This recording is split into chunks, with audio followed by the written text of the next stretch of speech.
সুপ্রিয় শিক্ষার্থীরা আসসালামু আলাইকুম।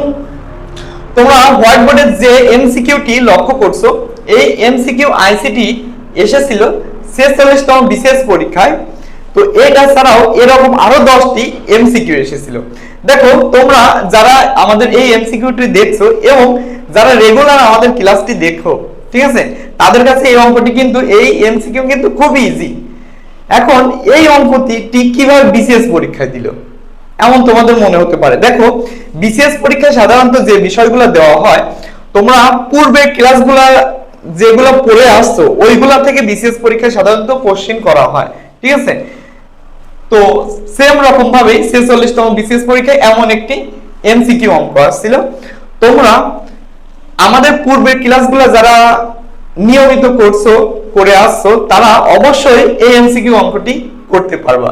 তো দেখো, প্রশ্নটি হচ্ছে এমন, এটা হচ্ছে 89 নম্বর প্রশ্নে এসেছিল যে নিচের কোনটি অক্টাল সংখ্যা, অর্থাৎ 2 4, এটা অক্টাল মানে আছে এটা সঠিক বাইনারি মান।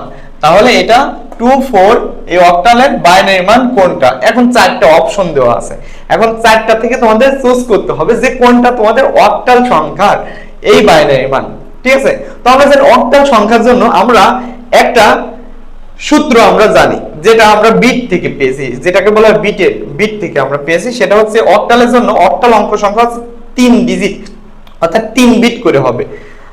আর অক্টাল অঙ্ক অক্টাল থেকে বাইনারি বলো বা বাইনারি থেকে অক্টাল বলো, এটা সর্বদাই 3 বিট করে হবে। কয় বিট করে? 3 বিট করে হবে। তো বিটটা কি? দেখো, বিটটা কি? বিটটা মূলত আমাদের এসেছে কোথা থেকে? এই যে আমরা মেমোরি হিসাব করে থাকি যে 1 GB memory, 2 GB memory, 4 GB memory, মানে প্রত্যেকটাই কিন্তু ডাবল করে বাড়ে। সেম রকম ভাবে এই বিট থেকে এসেছে হচ্ছে মেমোরি হিসাবটা, ঠিক আছে, যে 1 2 4 এটা প্রয়োগ করব, ঠিক আছে। তাহলে আমরা ফার্স্ট আমরা 4 এর মানটা বের করব। দেখো, তিনটা সংখ্যার মধ্যে কোন সংখ্যাগুলো যোগ করলে 4 হবে, উক্ত স্থলে 1 আর বাকি স্থলে 0। দেখো, 4 তো এখানে আছে, তাহলে 1, বাকি দুইটা কি 0, তাহলে 1 to 4, তাহলে এটা হচ্ছে 4 এর মান কি 100। দেখো, তাহলে 4 এর মান। এখন দেখো, একই রকম ভাবে 2 এর মানটা বের করব। তার মানে কোন সংখ্যাগুলো যোগ করলে 2 হবে, উক্ত স্থলে কি হবে, উক্ত স্থলে 1 হবে আর বাকি স্থলে 0।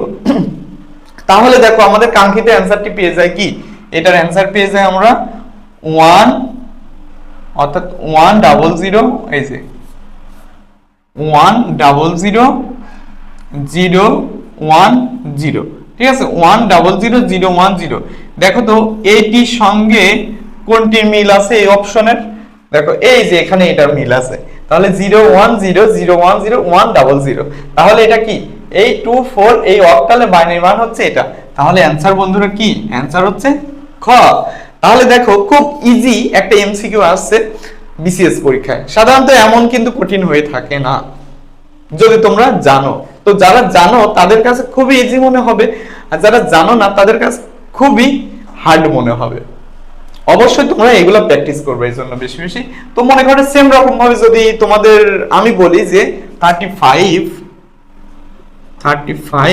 এটা অক্টালে আছে, এটার বাইনারি মান বের করো, তাহলে বন্ধুরা কিভাবে করবা? সেম রকম ভাবে সেম প্রসেস, যে 1 2 4 সেম সূত্র প্রয়োগ করব, যে 1 2 4 সূত্র প্রয়োগ করব। দেখো, 5 এর মান বের করব। তার মানে তিনটার মধ্যে কোন সংখ্যাগুলো যোগ করলে 5 হবে, উক্ত স্থলে 1 বাকি স্থলে 0। তাহলে দেখো, 4 1 5, তাহলে 1 1 মিডলে 0, তাহলে এখানে মান হবে 1 0 1।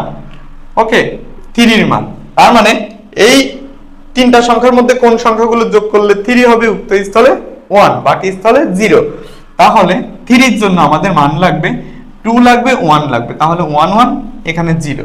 ওকে, তাহলে দেখো 1 0 1, এই যে 1 0 1 এটা হচ্ছে 5 এর মান, আর হচ্ছে 3 এর মানটা কি 0 1 1 0 1 1। তাহলে আমাদের কাঙ্ক্ষিত মান পেয়ে গেলাম।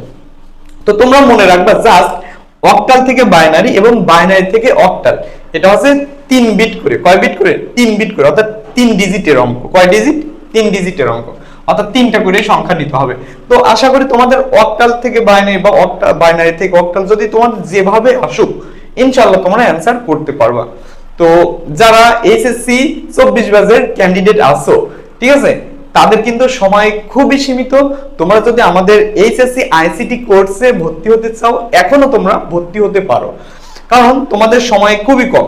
কিন্তু কম সময়ের জন্য তোমাদের খুবই দ্রুত আমরা শেষ করে দিব। যারা একদমই করনি, তোমাদের মানে ভর্তি হওয়ার পর থেকে তোমাদের বেসিক ক্লাস দিব, রেকর্ড ক্লাস দিব, এইভাবে আমরা ইনশাল্লাহ শেষ করে দিব, খুব ভালো মতো শেষ করে দিব।